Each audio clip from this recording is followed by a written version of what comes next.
안녕하세요, 청취자 여러분. 여기는 인생의 뒷맛이 더 진한 우리들의 라디오. 웃음 노후 사연 이야기입니다. 오늘도 여러분께 진심을 담은 한 편의 이야기를 전해드리려 합니다. 가슴 깊은 상처를 껴안고도 끝까지 자신을 지켜낸 어느 여성의 이야기. 어쩌면 지금 이 순간 누군가의 현실일지도 모르는 이야기입니다. 자, 그럼 오늘의 사연, 지금부터 시작합니다. 저는 정인숙이라고 합니다. 올해 65이고 지금은 혼자 살고 있어요. 남편과는 재혼한 사이였고 함께 산 건 18년쯤 됐어요. 주변에서는 처음부터 반대가 심했죠. 전처 있는 사람하고는 살지 말라고. 자식도 있고 괜히 상처받는다고. 하지만요, 저는 그 사람이 참 좋았어요. 처음엔 조심스럽게 시작했어요. 그 사람도 한번 상처를 받은 사람이라. 말수가 적고 무뚝뚝했거든요. 그런데 시간이 흐를수록 느꼈어요. 이 사람, 정말 정 많은 사람이구나. 속 깊은 사람. 묵묵히 내 얘기를 들어주는 사람. 무슨 일이 있어도 내 편이 되어줄 사람. 우린 그렇게 서서히 가까워졌고, 그 사람이 먼저 손을 내밀었어요. 우리 남은 세월 같이 살면 안 되겠냐고. 저도 웃으면서 대답했죠. 그럴까, 나도 이제 외로움은 지겹다 하고요. 다들 말렸지만 저는 그 선택 후회한 적 없어요. 자식들과는 왕래가 거의 없었어요. 남편 자식들도 저를 그냥 아버지 아는 여자 정도로만 생각했죠. 근데 괜찮았어요. 우린 둘이서도 충분히 따뜻했으니까요. 소박했지만 정 많던 우리 집. 남편은 요리도 잘했고 제가 감기라도 걸리면 밤새 뜨거운 유자차를 끓여주던 사람이었어요. 사람은 속 따뜻하게 해주는 게 제일 중요해. 그 말이 지금도 귓가에 남아있어요. 그런 그가 그렇게 갑자기 떠날 줄은 몰랐어요. 어느 날 아침이었어요. 출근 준비를 하던 남편이 갑자기 가슴이 답답하다고 하더라고요. 얼굴이 창백하게 질려서는 숨을 가쁘게 몰아쉬었어요. 병원 가야겠다는 말이 끝나기 무섭게. 그냥 쓰러져 버렸어요. 심근경색이었어요. 구급차가 도착하기도 전에. 이미 심장이 멈춰 있었대요. 의사는 조용히 말했죠. 아마도 새벽부터 증상이 있었을 겁니다. 너무 안타깝네요. 믿을 수가 없었어요. 전날 밤에도 평소처럼 나란히 누워 TV 보면서 웃었는데 그 사람이 그리 허무하게 떠나다니.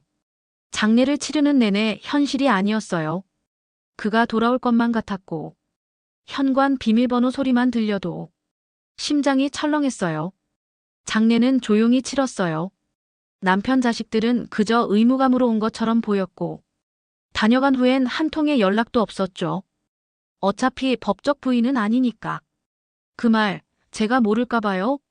남은 건 낡은 집 한 채와 소박한 가구들, 그리고 남편의 책상 서랍에 들어있던 보험 증서 한 장이었어요.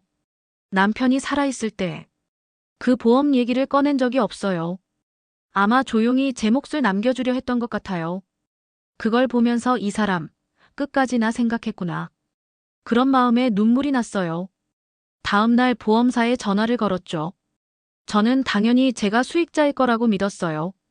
그런데 그쪽에서 이렇게 말하는 거예요. 이미 지급 완료된 건입니다. 순간 무슨 말인지 이해가 안 됐어요. 지급이 됐다고요? 누구에게요? 그러자 그 사람이 차분하게 말하더군요. 계약서상의 지정 수익자인 전 부인분께 지급됐습니다. 이미 지난주에 전액 이체 처리 완료됐습니다. 그 말을 듣고 수화기를 쥔 손이 덜덜 떨렸어요. 그 순간 눈앞이 캄캄해지더군요. 전처에게 그 돈이 모두 넘어갔다고요? 그 사람이 죽기 전까지 내가 곁을 지켰고 내가 밥을 지었고 내가 병원 모시고 다녔고 마지막 가는 길까지 정성껏 보냈는데 왜 그 돈은 나랑 상관없는 사람에게 간 거죠? 보험사에 항의했지만 그들은 단호했어요. 계약 당시 수익자를 변경하지 않은 경우 법적으로는 최초 지정 수익자에게 전액 지급됩니다. 그게 전처님입니다. 저는 말문이 막혔어요. 이건 불합리한 일이었어요. 남편은 분명 날 위해 보험을 남긴 거였는데 그게 법 한 줄 때문에 모든 게 무효가 된 거예요. 그날 밤 저는 한숨도 자지 못했어요. 이대로 끝낼 순 없다고. 무언가 단서가 있을 거라고 생각했어요.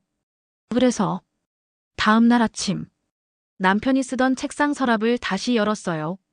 그리고 그 안에서 저는 한 장의 문서를 찾았습니다. 보험 수익자 변경 신청서. 날짜는 사망 2달 전. 남편은 수익자를 정인숙, 즉 저로 변경하려 했던 거였어요. 그리고 그 옆엔 손글씨로 된 편지 한 장이 들어있었어요. 혹시라도 무슨 일 생기면 인숙이한테 보험금 꼭 돌아가게 해주세요. 이 사람만큼은 지켜야 합니다. 전처와는 인연 다 끝났습니다. 제 마지막은 이 사람이 지켜줬어요. 편지를 읽고 저는 그냥 바닥에 주저앉아 울었어요. 소리 죽여 울다가 결국 이렇게 혼잣말했죠. 내 사람 맞았구나. 그 사람, 진심은 내 쪽이었구나. 나는 그 편지를 손에 쥔 채 한참을 울었다. 그가 떠난 뒤 처음으로 위로받는 기분이 들었다. 내가 괜히 그 자리에 있었던 게 아니라는 걸. 그 사람 마음속엔 끝까지 내가 있었다는 걸. 그제야 확신할 수 있었다. 그날 오후 손편지와 변경 신청서를 들고 보험사에 찾아갔다. 상담실에 앉아 직원에게 모든 걸 보여줬다. 직원은 처음엔 무표정하게 내 서류를 넘겨보다가 편지 내용을 읽는 순간 눈썹을 찌푸렸다. 고객님, 이 신청서는 접수되지 않았습니다. 내부 시스템상 접수 기록이 없고 수익자 변경은 계약자 본인이 생전에 완료해야 유효합니다. 유감스럽지만 이건 법적 효력이 없습니다. 단호했다. 예상은 했지만 가슴 한켠이 쿵 내려앉는 느낌이었다. 그러면 남편이 정말로 바꾸려 했다는 증거도 의미 없다는 말씀이에요? 안타깝지만 저희도 법대로 처리할 수밖에 없습니다. 나는 다시 서류를 챙겨들고 무거운 몸으로 보험사를 나왔다. 그날 집에 돌아와 서류를 책상 위에 올려놓고 멍하니 앉아 있었다. 정말 이걸로 끝인가? 남편의 마지막 마음도 내 억울함도 그저 서류 한 줄로 묻히는 걸까? 그때 문득 며칠 전 아는 지인이 했던 말이 떠올랐다. 요즘엔 억울한 일 있으면 그냥 끙끙 앓지 말고 법률구조공단이나 복지관에 상담 요청해봐. 생각보다 도움 많이 받아. 다음 날 아침 나는 구청 복지상담센터를 찾았다. 나이 든 분들을 위한 무료 법률 상담이 매주 열린다는 이야기를 듣고 그 시간에 맞춰 찾아간 거였다. 변호사 앞에서 모든 걸 털어놨다. 남편의 사망, 보험금 문제, 전처에게 모두 넘어간 현실. 그리고 수익자 변경을 하려 했다는 손편지와 신청서까지. 변호사는 한참 동안 아무 말 없이 서류를 읽더니 조용히 고개를 끄덕였다.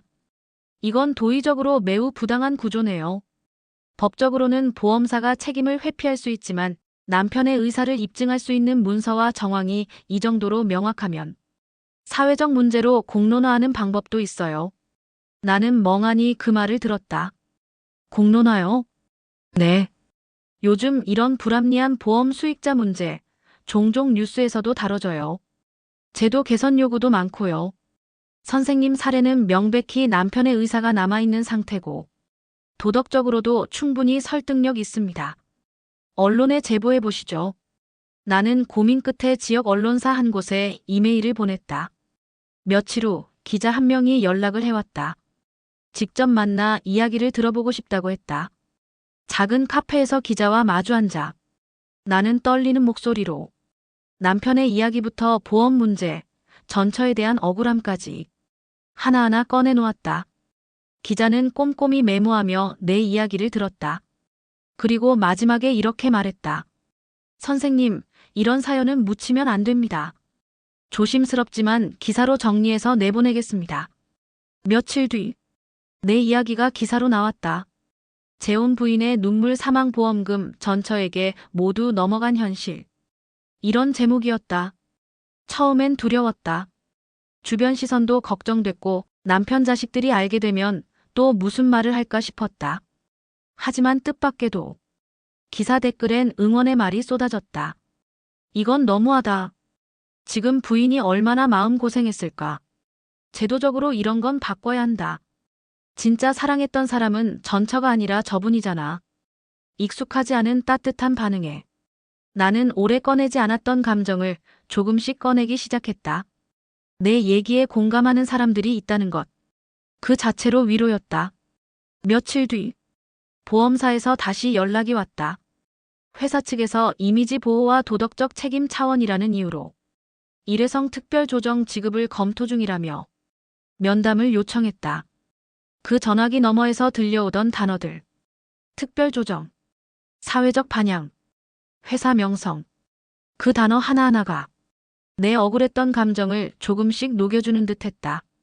그리고 그 즈음 전처에게서도 뜻밖의 연락이 왔다. 지금까지 아무 말도 없다가 기사 나가고 며칠 지나자 내게 문자가 왔다. 기사 내신 거예요? 기자가 집까지 찾아왔어요. 이 정도 하셨으면 된 거 아닌가요? 나중에 법적 분쟁 생기면 우리 쪽도 가만 안 있을 겁니다. 나는 아무 대답도 하지 않았다. 그녀에게는 내 마음을 설명할 이유도 사과를 들을 기대도 없었다. 하지만 나는 알고 있었다. 그녀가 지금 얼마나 불편할지를. 그리고 나도 마침내 한 걸음 내디딜 준비가 되어가고 있었다. 며칠 뒤 보험사 본사에서 연락이 왔다. 사회적 파장이 예상보다 크다는 이유로 내게 면담을 요청한 거였다.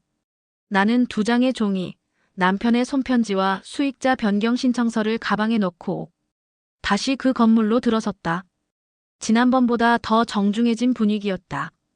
회의실 안엔 팀장이라는 사람이 앉아 있었고 한쪽엔 법무팀 직원도 동석해 있었다. 팀장이 말했다. 정인숙 고객님, 이번 건은 저희 쪽에서도 매우 안타깝게 생각합니다. 저희 내부 규정상 수익자 변경이 접수되지 않은 건 인정합니다. 하지만 고인의 의사 표현이 문서로 남아있고 사회적 이슈화로 도덕적 책임이 있다는 판단하에 저희가 할 수 있는 선에서 일회성 특별 보상안을 준비했습니다. 나는 아무 말도 하지 않았다. 그들은 이어서 문서를 내밀었다.